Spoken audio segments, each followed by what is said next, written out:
For hundreds of thousands of years, human survival has depended on a single, invisible glue: empathy. It is the evolutionary instinct that forces us to protect the weak, trust our neighbors, and feel the pain of others. But buried within our DNA, a parallel strategy has always existed: a rare, quiet mutation. What happens when a human being is born entirely free from the burden of conscience?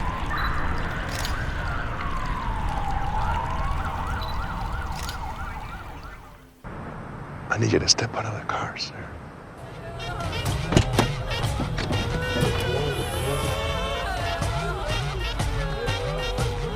What is that for? Would you hold still, please?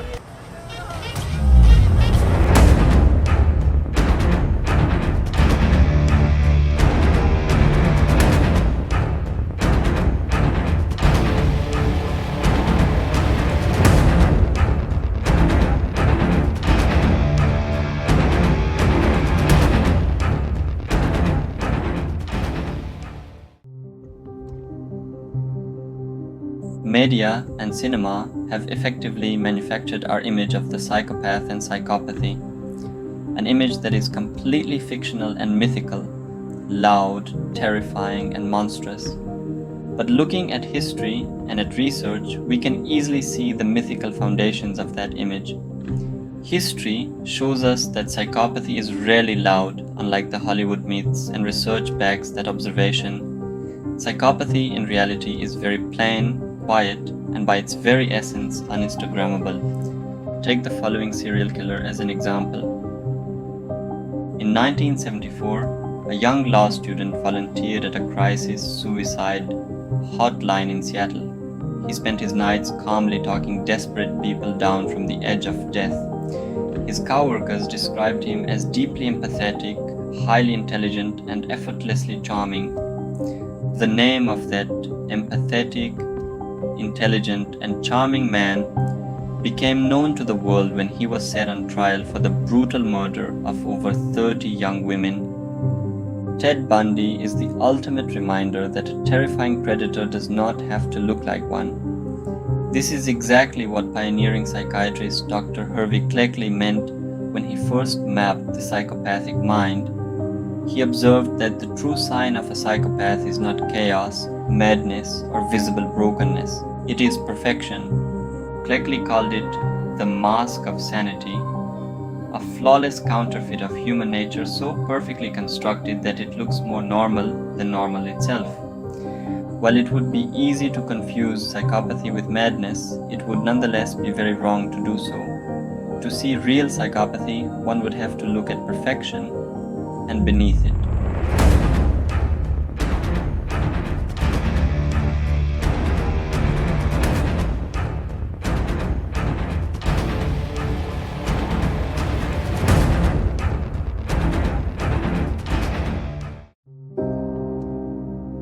Looking beneath the perfection, we do not see chaos, we see silence, essentially an entirely different operating system.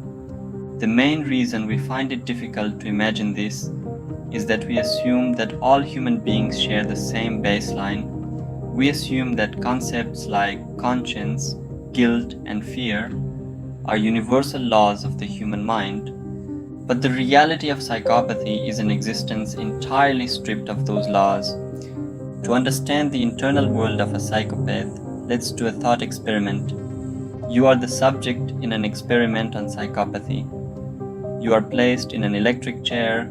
Next to you, a digital clock counts down from 10 to 0. The researchers give you a clear warning. You will get an electric shock when the clock hits 0.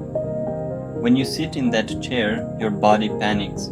As the clock ticks down, 5, 4, 3, your palms sweat. Your heart rate spikes, your mind races in anticipation of the pain. But assuming you're a psychopath, the results are chilling. The clock ticks down, 3, 2, 1. You sit there, your heart rate remains perfectly flat, your palms stay dry, your breathing remains deep, slow, and regular. Nothing happens. But here is the science. You do not choose to be brave. You were physically inhabiting a world devoid of anxiety. This lack of anxiety is not something purely psychological, there is biology behind it. In 2007, a neuroscientist named Kiehl studied this particular neuroscience in great detail. He drove a unique, mobile MRI scanner directly into maximum security prisons to scan the brains of thousands of highly psychopathic inmates. The data revealed a shocking physical consistency. When looking at the amygdala, the brain's emotional alarm system, psychopaths showed up to an 18% reduction in the gray matter volume compared to a healthy brain. More importantly, the neural highway connecting that alarm system to the rational, decision-making brain, the frontal cortex, was completely fractured. Here is what it means. When you see a face twisted in terror, your amygdala triggers, your brain forces you to get emotional. In a psychopath, the amygdala activates way less than it activates in you. And when it does activate, the broken circuit guarantees complete emotional immunity. They see the blood, they see the tears, but their emotional centers remain dead silent.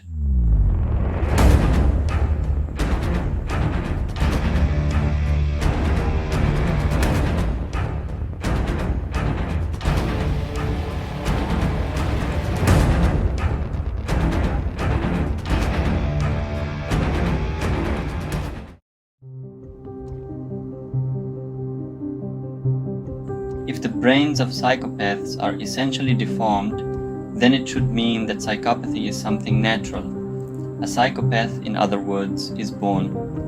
For decades, the most important debate among the experts of the field was whether psychopathy was about nature or nurture. One side blamed bad genetics, the other side blamed cruel childhood. Why did you let him kill me?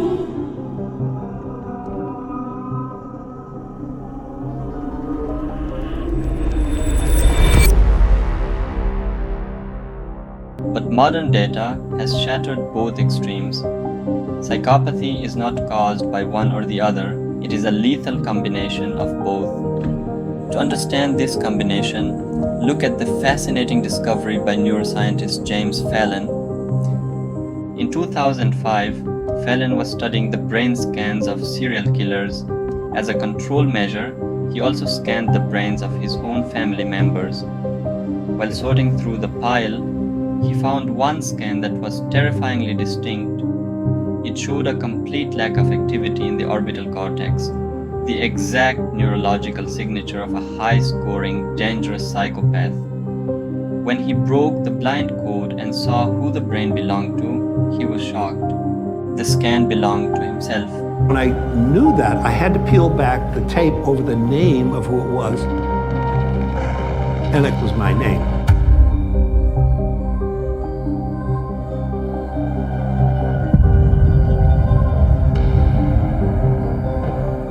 Fallon was a successful scientist, a stable family man, and completely non-violent. Yet, his brain structure matched a killer. He possessed the full genetic and biological blueprint of a psychopath. Why didn't he become a monster?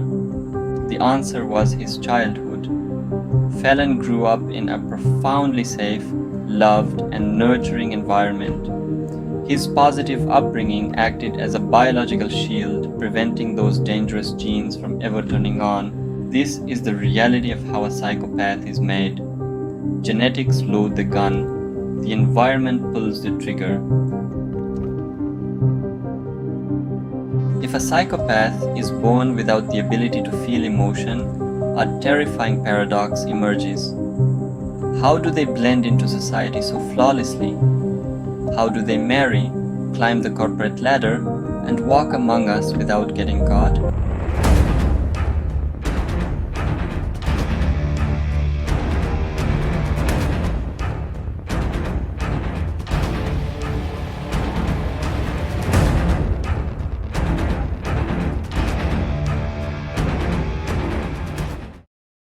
To understand how they hide in plain sight, science points to a sharp genetic divide between two entirely different types of empathy.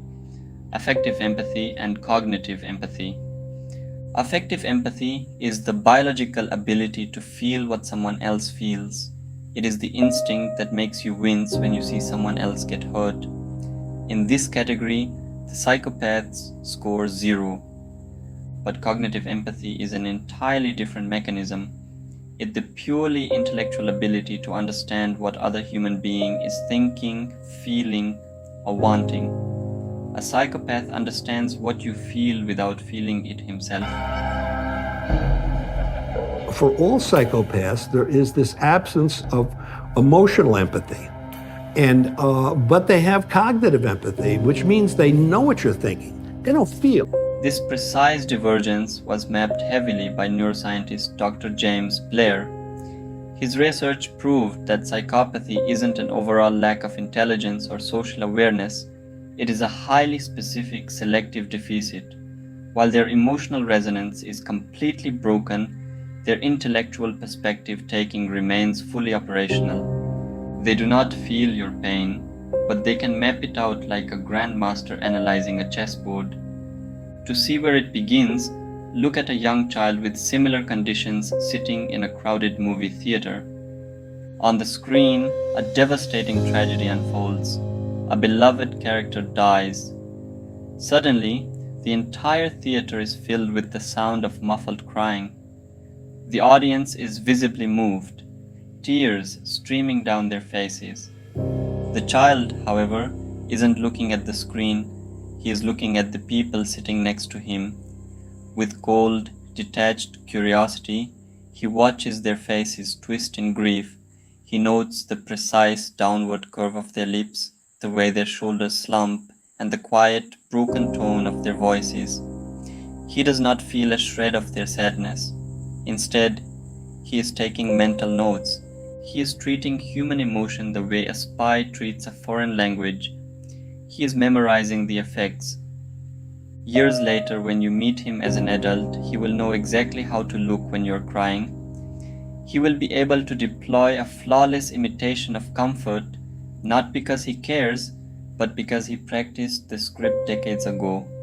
When you meet a psychopath, they do not look cold. They look like a perfect reflection of whatever you want, need, or trust. That is cognitive empathy.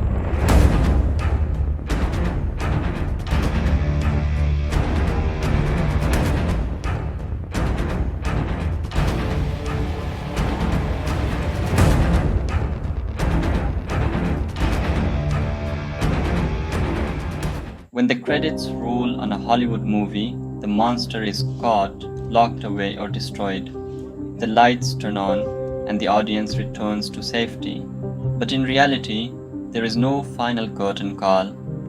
We want to believe that psychopaths are rare anomalies, ghosts that only exist in maximum security cells or historical archives. But unaware that we are, reality hit us again.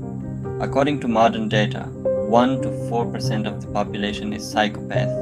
1 to 4%. Mathematically, that is a psychopath in every 30 people. Psychopaths are not distant anomalies. They are the neighbor next door. They are sitting next to you in the office. They are running multinational corporations. They are commanding political stages. But you cannot them. So, how do you survive a predator you cannot see and cannot change?